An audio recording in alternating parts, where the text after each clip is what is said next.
इसके अतिरिक्त प्रेमा भाव उसमें अत्यधिक भरा था। इतने वर्षों के बाद भी जब लेखक उससे मिलने गया तो उसने उसकी खातिरदारी में कोई कसर न छोड़ी। बचपन में तो वह उसके लिए विशेष रूप से मलाई बचाकर रखता था। वह रोज़ आम खाने को देता था। बदलू को कांच की चूड़ियों से अत्यधिक चिढ़ थी। यदि किसी स्त्री को कांच की चूड़ियाँ पहनने देखता तो अंदर ही अंदर ईर्ष्या से जल जाता। कभी कभी तो दो चार बातें भी सुना देता था। बदलू को शहरी जीवन अधिक पसंद न था। वह लेखक से शहरी जीवन के बारे में हमेशा बातें करता था। उसकी पढ़ाई व घर के बारे में पूछता।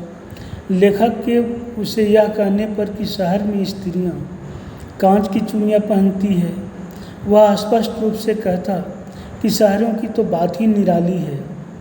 वहाँ तो स्त्रियां पुरुषों का हाथ पकड़कर घूमती हैं और उनकी कलाइयाँ इतनी कमज़ोर होती हैं कि लाख की चूड़ियाँ पहनने पर उनकी कलाइयों में मोच आ जाती है। जब लेखक अधिक आम खाने से इनकार करता है तो भी वह व्यंग करता है कि शहर के लोग अधिक खा नहीं सकते। पिता की बदली दूर शहर में होने के कारण लेखक एक लंबी अवधि तक गांव न जा सका। वह लगभग 8-10 वर्ष के बाद गांव गया। अब उसका बदलू से लाख की रंग बिरंगी गुलियाँ लाने का चाव समाप्त हो चुका था। अब उसे बदलू का ध्यान ही न आया। एक दिन अचानक लेखक के मामा की बेटी आंगन में फिसलकर गिर गई। उसके हाथ की कांच की चूड़ी टूटकर उसकी कलाई में घुस गई और खून बहने लगा।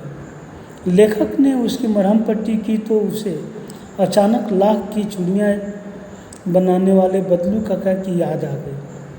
शाम को वह घूमते घूमते बदलू के घर पहुंच गया। बदलू का ठिकाना आज भी वही था।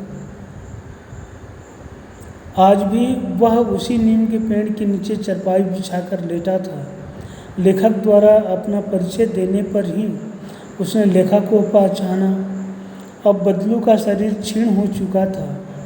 उसके हाथों और माथे पर नसें उभर आई थीं। दमे की तरह खांसी भी उसे आ रही थी। लेखक ने जब काका से उनके काम के बारे में पूछा तो उसने जवाब दिया कि काम तो कई वर्षों से बंद पड़ा है। अब मेरी बनाई चूड़ियाँ कोई नहीं पूछता। अब तो गांव-गांव में कांच की चूड़ियों का प्रसार हो गया है।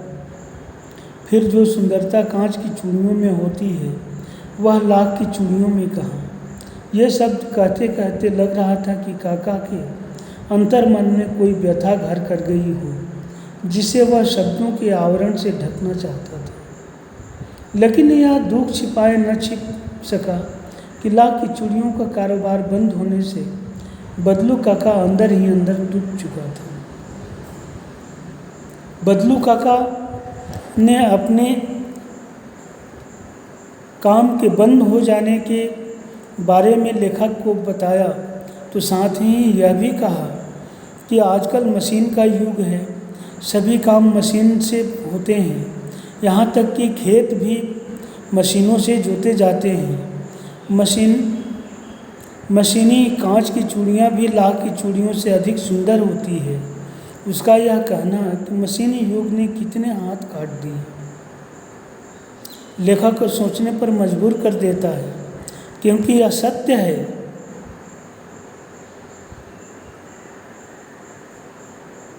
कि दिन प्रतिदिन बढ़ती मशीनें मनुष्यों का स्थान लेती जा रही हैं और अधिक संख्या में लोगों के कारोबार ठप हो रहे हैं। अमीर आदमी अधिक अमीर और गरीब आदमी अधिक गरीब होता जा रहा है। जब लेखक की खातिरदारी करते हुए बदलू की बेटी रजो ने हथेली में आम लाकर लेखक की ओर बढ़ाए तो लेखक उसकी गोरी गोरी कलाइयों पर लाख की चूड़ियाँ देखकर ठिठक गया, अर्थात हैरान हो गया, क्योंकि वे बहुत सुंदर लग रही थी। तभी बबलू काका ने कहा, यह मेरी बनाई चूड़ियों का अंतिम जोड़ा है। जमींदार की बहन के लिए बनाया था, लेकिन सुहाग के जोड़े के केवल 10 आने दे रहे थे, इसलिए मैंने देने से इनकार कर दिया। लेखक को जब यह पता चला कि जमींदार द्वारा उसकी बहन की शादी का सुहाग का जोड़ा कम दामों में खरीदने पर बबलू ने देने से ही इनकार कर दिया, तो उसे बबलू काका पर गर्व हो आया। हालातों ने उसे भले ही हरा दिया हो, लेकिन उसने अपने आप से नहीं हार मानी।